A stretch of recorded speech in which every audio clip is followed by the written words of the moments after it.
Hello, my name is Susan from Susan's World of Yoga, and today I'd like to show you a short sequence that I've been demonstrating recently in my yoga classes.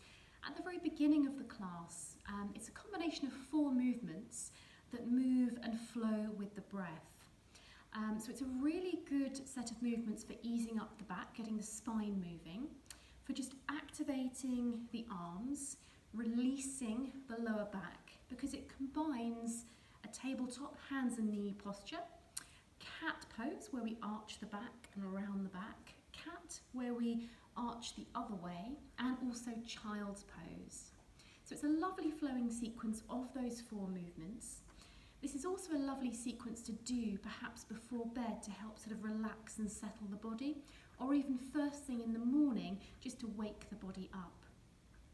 The key thing is to flow with the breath as well.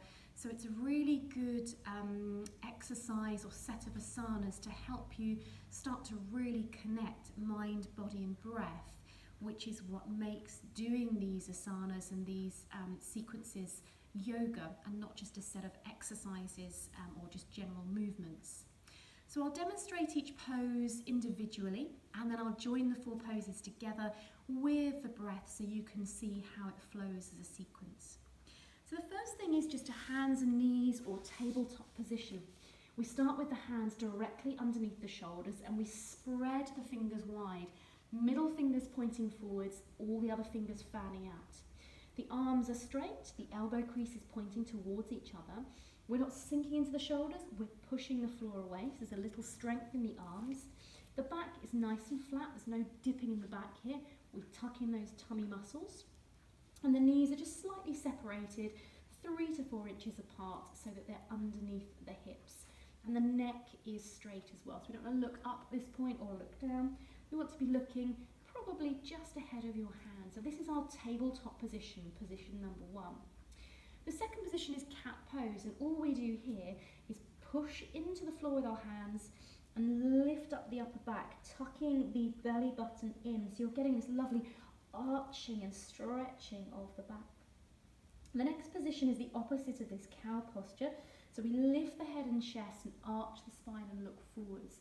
So really open the chest and almost press the hands down and pull them back towards you to make it active. After this pose, we sink back into a version of balasana, child's pose. The hips move back, the hands remain planted, they do not move, and the head rests down towards the floor. So for some of you, the head will reach the floor, for others it may not quite get there. So just come into this pose as much as you can, but don't remove the hands. Lovely. So moving this with the breath, it's an inhale to come up to tabletop.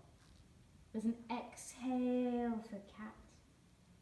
An inhale, opening the chest, looking forwards. And exhale, sinking back and releasing into the ground for balasana, child's pose. Keep flowing. So it's all about the transitions. It's not necessarily about hitting the postures really quickly. So as you're inhaling, you continue to flow and move. As soon as you reach the full pose, exhale, you slowly sink back. So here we go again. Inhale, exhale, inhale, and exhale. I'll do that one final time. Inhaling, tabletop, hands and knees. Exhale, cat. Inhale, lift chin and chest. Exhale, sitting down and back for child's pose and resting the forehead down. Now when you've completed, I would say probably around 6 rounds of this, I would just stay in child's pose for a little longer. And again, you may wish to move the hands down to the side, just to take the hands behind you and stretch around the back of the shoulders and just take a slightly more restful position.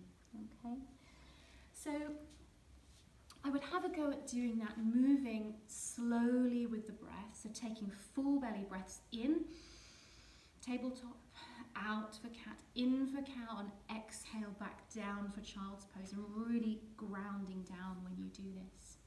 So as I said, around 6 times, so 6 rotations of this, make it really fluid, because obviously there's a long inhale, there's a turnaround where you hit the pose, and an exhale as you move into the next one. So keep it beautifully fluid. Have a go at doing this at different times of the day. First thing in the morning and just before bed are a great time to do it because it's a really short sort of 3 to 4 minute sequence of postures that it's easy to remember and to fit into your day. Obviously it's fantastic if you have a yoga mat, but if you don't worry, it can be done on carpet or any floor surface as long as your knees are comfortable, obviously because you're kneeling down on the ground. Okay, so I hope you enjoy this. If you're coming to my classes at the moment, you'll recognise this sequence. I thank you so much for watching. My name is Susan and this is Susan's World of Yoga. Namaste.